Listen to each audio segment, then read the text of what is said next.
आपका दूसरा सवाल, तो 3 तलाक का कह रहे थे कि मीडिया काफी 3 तलाक उछाल रही है, और इसका क्या जवाब है? अफसोस की बात है कि माशरे में, मुसलमान के माशरे में 3 किस्म की तलाक है। मुसलमान के माशरे में, सोसाइटी में, एक तलाक बिदत, तलाक तलाक तलाक एक साथ में को हो जाती है। एक तलाक हसन, जो तलाक दो, एक माह रुको हैज के लिए, फिर तलाक दो, फिर रुको, फिर तीसरा तलाक दो। और तीसरा तलाक के हसन, जो बिल्कुल सही तरीका है, जो कुरान शरीफ के है, तलाक दो और 3 माह रुको।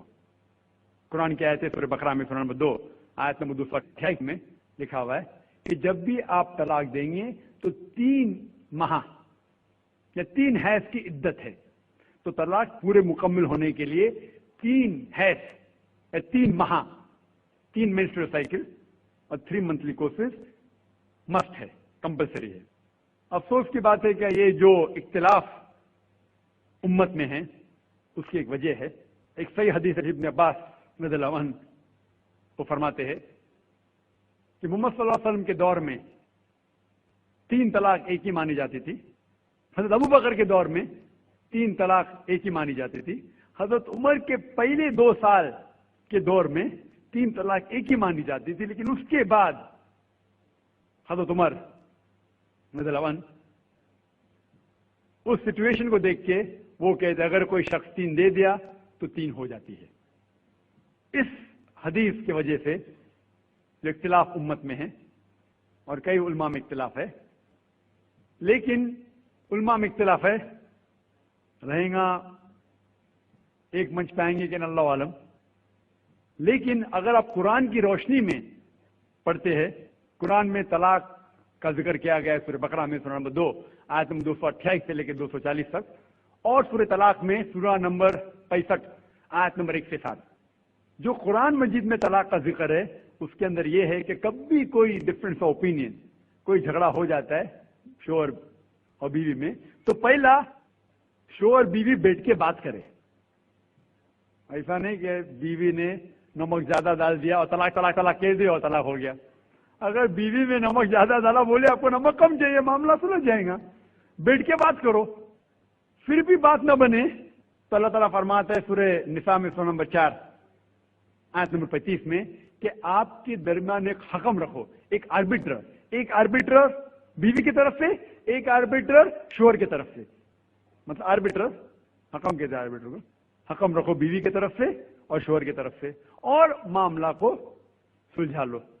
फिर भी अगर बात नहीं माने तो आप फिर तलाक दे सकते हैं। तो तलाक देते हैं तो कई उसके क्राइटेरियाज है कि हैज के वक्त तलाक मत दो, जब आप गुस्से में तलाक मत दो, शराब की हालत में तलाक मत दो। उसके बाद जब तलाक दिया जाता है तो 3 माह रुकना चाहिए। तलाक के आसन है जो बिल्कुल सही तरीका है। तलाक दो और 3 माह रुको, और 3 माह के अंदर अगर आप रुजू करना चाहते हैं अपनी बीवी से तो रुजू हो सकते, अल्हम्दुलिल्लाह। अगर 3 माह तक आप समझते नहीं मुझे मेरे बीवी से अलग होना ही चाहिए, तो 3 माह के बाद, इद्दत गुजरने के बाद, आप दोनों मियां बीवी नहीं रहते, आप अलग हो जाते। लेकिन उसके बाद अक्सर मुसलमान भी नहीं जानते ये कुरान की आयत क्या है। कुरान शरीफ में लिखा हुआ है सूरह बकरा में सूरह नंबर 2 आयत नंबर 232 में कि अगर वो शख्स अपनी पुरानी बीवी से फिर से शादी करना चाहता है तो मत रोकिए। तो अगर तलाक हो चुका है सही तरीके से, तलाक के आसन के तरीके से, और 3 माह हो गए, इद्दत गुजर गई, 6 महीने बाद अगर लगा भाई जो मैंने क्या गलत किया, मैं फिर से शादी करना चाहता है, तो वो आदमी अपनी पुरानी बीवी से फिर से निकाह कर सकता है, लेकिन नया निकाह नया महर। नया निकाह नया महर जो कई मुसलमान नहीं जानते।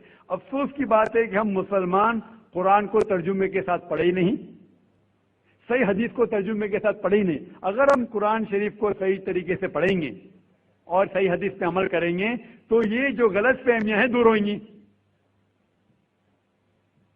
और फिर से अगर शादी हुई, फिर से आप साथ में रह सकते, फिर से प्रॉब्लम हुआ तो फिर तलाक दो, फिर 3 माह रुको, फिर से अलग हो जाओ, फिर से आप चाहते फिर से शादी कर सकते। 3 बार जायज है, तीसरे बार आखिरी बार है, उसके बाद आप फिर से शादी नहीं कर सकते जब तक वो दूसरी किसी से शादी नहीं करे।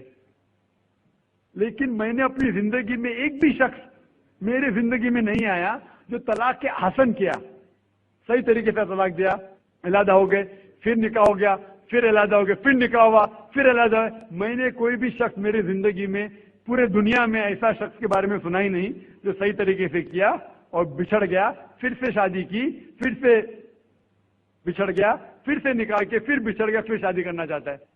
अगर आप सही तरीके से कुरान के ऊपर अमल करेंगे तो ये नौबत आएंगी नहीं।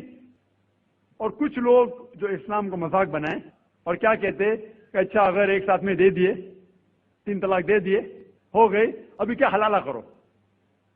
कुरान कहता है 3 तलाक एक साथ में भी देंगे तो एक ही होती है।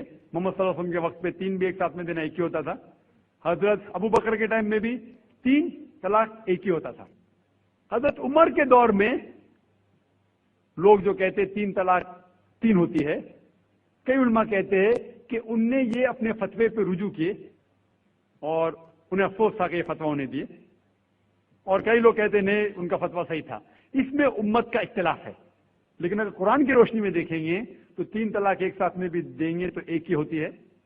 हजरत उमर के दौर में रज़ियल्लाहु अन्हु उन्होंने कहा था कि हम उसे कह नहीं सकते, क्या वो गलत है। लेकिन उलमा ये कहते हैं, मिसाल तो इब्न तैमिया, शेख इब्न तैमिया, वो कहते हैं कि ये हजरत उमर में अल्लाह भी प्लीज रज़ियल्लाहु अन्हु, वो मोहम्मद सल्लल्लाहु अलैहि वसल्लम ने जो कहा उसके ऊपर नहीं है, इसीलिए हमें बात मानना चाहिए कुरान और अल्लाह के रसूल की। इसके अंदर हजरत उमर में अल्लाह भी प्लीज रज़ियल्लाहु अन्हु उन्हें रुजू किया, इसीलिए वो कहते कि 3 तलाक भी होंगी तो एक ही होती है, 3 नहीं होती। इसमें उम्मत का इख्तिलाफ इसलिए है कि हमने कुरान पढ़े ही नहीं।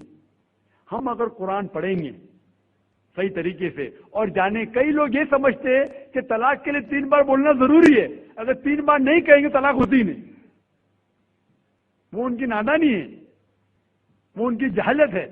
तो हमें क्या करना चाहिए, ये मीडिया उछाल रही है, हम मुसलमानों को ये तलाक का तरीका जो सही तरीका है तलाक के हसन, उसको आम करना चाहिए और ये कहना चाहिए किस बुनियाद पे तलाक दी जा सकती है, कब दी जा सकती है, कैसे मौके पे दी जा सकती है, देना चाहिए क्या नहीं।